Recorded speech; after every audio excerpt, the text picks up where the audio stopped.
conversation today is that we'll provide you with some really good high value information and hopefully inspire and motivate you to make healthy changes in your life. We always make sure that we give you some great items that you can do at the end of the podcast. So stick around so you can get those action items and make some healthy changes in your life. Yep, the good stuff's at the end. We do want you to have things that Yes. you can do to actually make changes, because that's the whole thing, right? The whole point. I'm Coach Brandon. If you're with us live on Facebook, give us a thumbs up. Tell us you're here. If you're not following us on Facebook, you can watch us do these talks live and ask questions and be part of the discussion. Yes.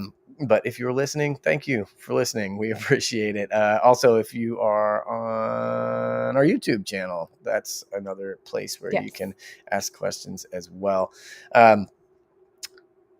But today, but we're talking about butts today. Yay! Butts are important. Yes, they are. I come from the physical therapy world. We say hips. I got into the fitness world, and everyone's talking booty. And it was just, it's funny to me because I think hips, butts, they get under prioritized or get prioritized for the wrong reasons. Yep. I grew up an athlete. I was exposed to a bit of education on the role of the glutes, right? That role is as a force producer in an athletic, capacity. Yep. But it wasn't until I started studying physical therapy that that I began to understand the lumbopelvic hip complex, which I know that's a mouthful. Yeah, that's bananas, right? I don't know what that is. Lumbo, right? Lower back, pelvic, pelvis, hips, complex, easy. right? Yeah, all those things, they're important. They work together to do a lot for us. Yeah. And there are a lot of problems associated with those things, and so they interact in really important ways, right? That's why your core is important for your back, and what it's a whole conversation. So, but the thing is, the lumbopelvic hip complex, it's has practical functional roles that are really important, and understanding those and some of the nuances of those roles is super important, and I think it gets really overlooked. And then you get into the fitness industry where it's just like, how does my butt look? Right? Pretty much, fair, everybody wants that. So when I started working in PT, I learned that the average dude couldn't care less about his ass, right? True. So true. And I know I'm risky, stereotyping here, but most of the women I worked with prioritized their hips, glutes, because they wanted their butts to look good. Right? Again, nothing wrong with wanting your body to look good, but there's more to it, right? Yes. And there's much to understand. Indeed. Right? Butts are awesome. They're complex. Yes, they are. Misunderstood parts of our bodies. Yeah. So let's see. What do we want to get into? Well, first? Something that I learned that was kind of an, oh yeah, that makes sense kind of moment is that your glutes are actually a very important part of your core. Yeah. Yay. And I know most people, when they hear you refer to your core, they immediately think of your abs and your abs only. Right. And I definitely used to think the same thing, especially when I first started working in the fitness industry. But in reality, your core actually extends from your sternum down to your pelvic or your pubic bone, including which is part of your pelvis. Which is part of your pelvis, and every muscle along the way, both front and back. So this means your glutes, hips, lower back, they're all included in your core, as well as tons of teeny tiny little muscles along the way. Yes. Yeah. And so for those of you who've been to a doctor or a physical therapist, and they're like, you need to work on your core. And so you're doing crunches, right? You're getting a piece of the core, right? There's a lot more to it, and the glutes are an extremely important part, right? So doing a core workout and focusing just on your abs is missing so much. Your posterior core is really vital, as well as what I would refer to as the transverse core, which isn't necessarily like I don't know, a known term, but abs are great, but they work in conjunction with your glutes and these other structures to stabilize your pelvis. Mm-hmm. All right. And so there's things like your transversus abdominis and I mean, just so many other structures in there. Mm-hmm. It's complex. So yeah, it is, right? Mm-hmm. So to stabilize your pelvis and spine. So if you understand like just one thing today, it's that your pelvis is the key to your lower back. Yes. Okay. The hips, i.e. the glutes and other muscles, including your abs, are the key to your pelvis. Yeah. So let's get into that. Let's get into that. Okay. You touched on this earlier, but I think most people don't realize how important their gluteus is to locomotion and also force production, right? Right. So running, jumping, squatting, lunging. The glute max is short, dense, and powerful, kind of like me. Short, dense, and powerful. Yeah, that's kind of how we're set up over here. But without a strong glute max, things like stepping onto or off of high surfaces can be really difficult. Totally. And not to mention getting up and down off the floor, which is something all of us worry about, or we should be worried about as we get older. Right? Yeah, absolutely. Yeah, those things. And then again, that pelvis stability, we'll talk a little more about that. But yeah, that floor and bed mobility, which we don't hubba, right? Yeah, which we don't really think about so much as a functional need, as young people. But as we age, that becomes like serious stuff. Totally. Yeah.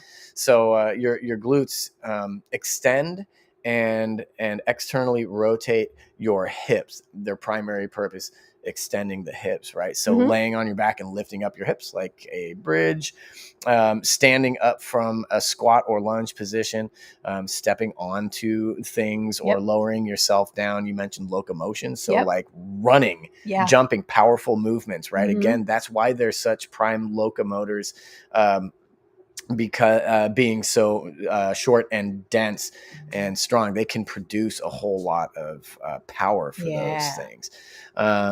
But yeah, and then as we age, right, we're talking about walking is locomotion, hiking. Yep. Right. Walking uphill, that kind of thing. So even bending down and getting something from the lower cabinets, as you age, absolutely. Having to reach down low for things and being able to have a wide range of motion. It's important to have a strong core, including your glutes. Yeah. Your butt needs to be strong for also for like emergency-ish maneuvers, like catching yourself from falling. If you trip over something, you need to be able to catch yourself and take that big step in any direction, right? And stay strong and stable when you plant that foot, right? Totally. And that's super important. That's when we start to really kind of see, or I think a lot of people don't see issues with their hips until they're at that point where they're like, what the hell? Like I tripped over, a Lego. How did I end up on the ground? And now I can't get up. I stepped and my leg just didn't catch me. Right. So, and there's more to it, but yeah, that's kind of the big functional picture with the glutes and hips. And those things are important enough, but also returning to, that talking point about like how they work in conjunction with your abs, right? The abs pull up from the bottom anterior, from the front of your pelvis, creating posterior pelvic tilt, right? The top of the pelvis tilts backwards when the abs engage, or helps to bend us forward. And the glutes pull down from the posterior, the back of the pelvis, the top posterior back of the pelvis, to do sort of the same thing, tilting the pelvis backwards. This is a lot. Right. I know it's a lot, right? They both create posterior pelvic tilt, but in an open chain position. Oh my God. We're too falling much. down a rabbit hole. So the point is they work together. Yes. And if your abs are super strong, but your glutes aren't there to help out, then things are going to get weird. Yeah. And not to mention like, you have side to side movement from the gluteus medius, which we affectionately refer to as your side ass. That's responsible for hip abduction, swinging your legs out to the side, raising your leg directly out to the side, but also laterally stabilizing your pelvis right inside. Like, where's my camera? Side to side movement, right? So really important for functional, like for your gait to be proper, mechanically sound, without causing weird injury, overuse injury, or unnecessary wear. Right. Walking, standing and balancing, stepping sideways. Then we have external rotators. Oh my goodness. So much. Those are really important too, because like the piriformis, right? We see piriformis syndrome all the time. The piriformis is a muscle that extends laterally across the back of your hip, and that little bastard, when it gets really tight, it can clamp down on your sciatic nerve. And so we see piriformis syndrome. I was to say, how many times do we hear in class a problem? And, that's your piriformis. Yeah. I mean, in my physical therapy days, like I solved a lot of sciatic nerve pain just by stretching the piriformis and then making it strong so it doesn't get overwhelmed too easily. So that's a lot, right? Yeah. Strong and mobile. That's what we want. Yes. And it's really funny because every time we prepare for these talks, I have a little bit of an aha moment where I'm like, oh, okay. As I'm pretty new in the fitness industry, so a lot of this stuff they're all things that I'm learning and things that they make sense when you think about it. But I have mentioned before on these talks that I was a ballerina. So that was my background, and it's very much an athlete. And I mean, like, I was dancing at a semi-professional level, and I was serious about my craft. And there's a lot of times where I sit, as we're talking about this, where I'm really grateful that I didn't go too far in my career full swing, because it really does a number on your body. It does a lot of damage to the very area we're talking about, your hip flexors in particular. And mine are already, just with the amount of dancing I did, they're high maintenance, we'll say, right? Sure. Sometimes they just love me, and sometimes they just, make everything miserable. However, since I've been consistent with my core workouts, I do that 3 days a week, a very specific core workout that includes my posterior. And if I'm being honest, it was for vanity purposes in the beginning, but I just realized that listening to you talking about hip flexors and all of these little muscles and how complex it is, mine have actually been giving me less and less trouble in the recent weeks and months. And that's a bonus. And it's all because I'm strengthening my core. Yeah, I'm working on everything in my core, and that's making everything that much easier. Yeah. Strength is important. I know when we first started working together a couple of years ago, the hips were major problems. And then the back was a major problem, right? And it was all kind of playing off of each other, which is what we see all the time. So sometimes it's hard to know, like, what is what's the horse and what's the cart, when we have pain, coming from those, from different regions. And so, we have to kind of get to all of it, right? Totally. But that's I think that's the big takeaway, though. Yeah. Is like when we have that back and or hip pain, we tend to ignore the glutes and go straight to the hip flexors, right? Which has been that's just kind of become the trend, and I'm not really sure why. Probably because we were just basically I don't know, growing up, I didn't hear anything about the hip flexors as a young athlete or anything. Neither. It we just kind of suddenly started talking about that, sort of in the mainstream health and fitness sphere, right? Which is good, and that's fine. You do need to prioritize your hip flexors; those are part of your core. But a lot of the time, the glute and other posterior hip tightness is causing and weakness is causing the majority of the stress, right? Because that's the most powerful muscle in the body. Totally. So, okay, then what's something we should all be doing? Like, everybody should be doing to make sure our gluteus maximus is getting the attention it's supposed to get and needs to keep us strong and stable. I mean, we're talking about it. It seems like it's pretty important, right? It's super important. What do we do about it, Brandon? Now, so this is going to be frustrating for me because I can't like, I would love to like demo all of those movements, but like, yeah, it's kind of hard. So let's talk about it. Let's I talk through it.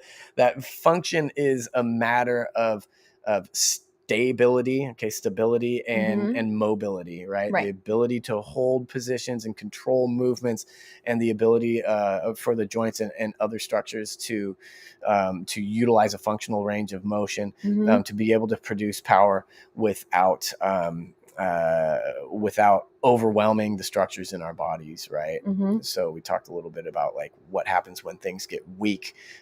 When the glutes get weak, they get overwhelmed easily, right? And so then they become tight and kind of angry, and then they're always tight, so they're always pulling, right? And so that causes stress on the antagonist structures, right? The structures that balance that out, being like the hip flexors, right? So then you have this war between, in using that example, the hip flexors and the glutes are kind of fighting with each other over your pelvis, right? And I know that's no good. I want my core fighting with itself. So what do we do, right? We want to have those things need to be strong. This is where clinicians sometimes and trainers fall into a hole, I think, into a trap, I think, because the assumption is that tight muscles are too strong, right? And those are not the same thing. Nope.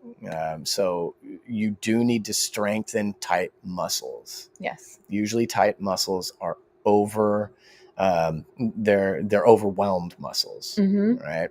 So you do need to strengthen them. Let's talk about movements first, I guess. Yes. I think lunges, and I know it's like a bad word, right? Lunges and other single leg movements. Layman's terms. We need to understand. And a lunge is not a single leg movement, but it's not necessarily a bilateral. The legs are doing different things. Right. Okay.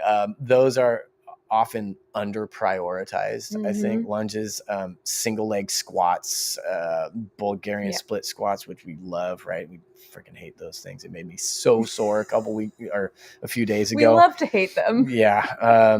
So if those are a little advanced for you, you can always just like decrease the depth of your lunge. We do that a lot in here, right? People come in, they're like, I can't do a lunge. And so we make sure the mechanics are sound, and then we start working at a proper depth. So again, we don't overwhelm those muscles and cause issues. That's the important part. The mechanics are correct. The lunge doesn't have to be super deep to be effective. We all have to start somewhere. Wish I could just show you all that right now, but I can't. So yeah, decrease that depth if balance is the issue,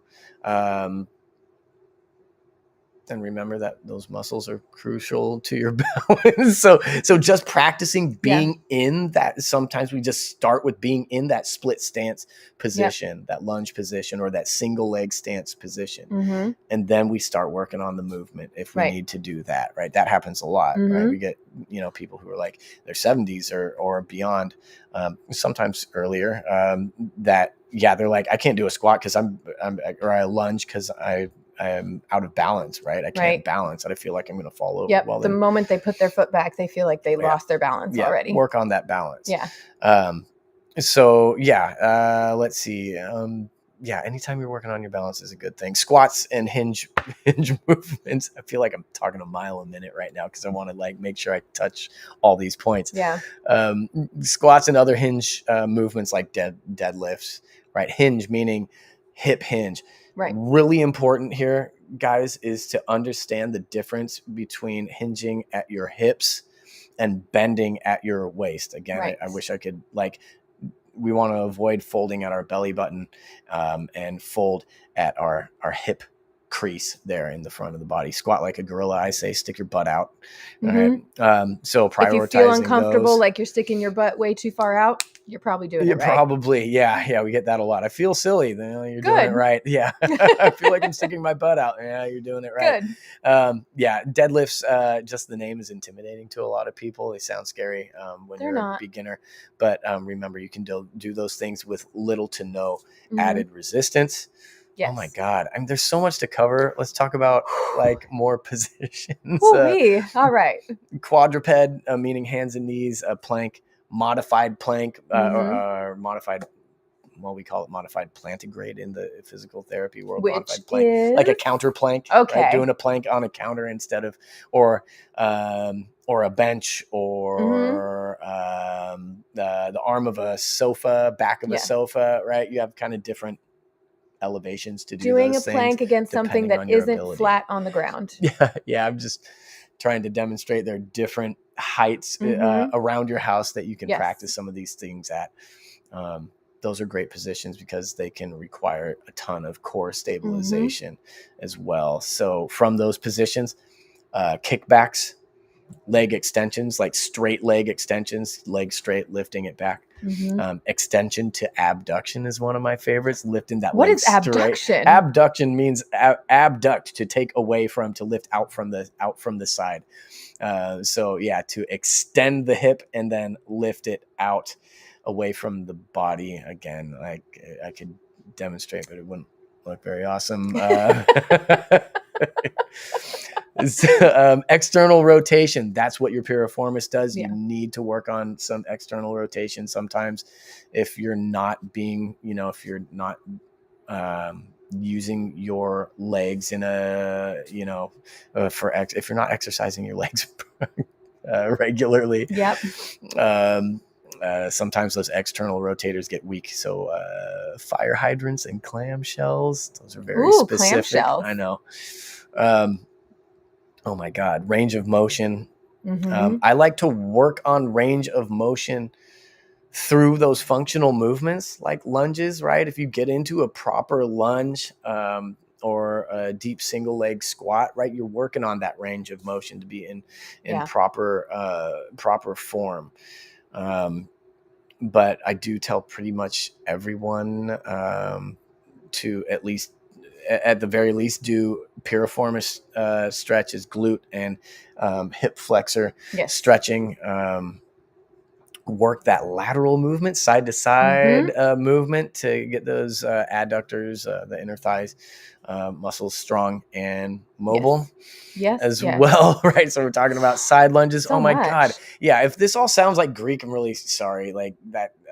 I'd love to demo these things, but it wouldn't be very flattering for our viewers. Definitely need to get some demo videos up on YouTube. So this is a little bit clearer, but I can see now why it was so important for us to add a very core specific class to our class schedule. Cause there's a lot, right? It's a lot. And even I know most of what you're talking about and I'm like, oh, overwhelmed. Right. So a lot of it you're like doing without even realizing it. Yes. Right. Because I work all this stuff into my programming, into like our group classes are doing all this stuff. Yeah. And you're welcome. You're welcome. So here's why we do that, guys. Yeah. Okay. So that was a whole lot. Yeah. Sorry. There's a lot.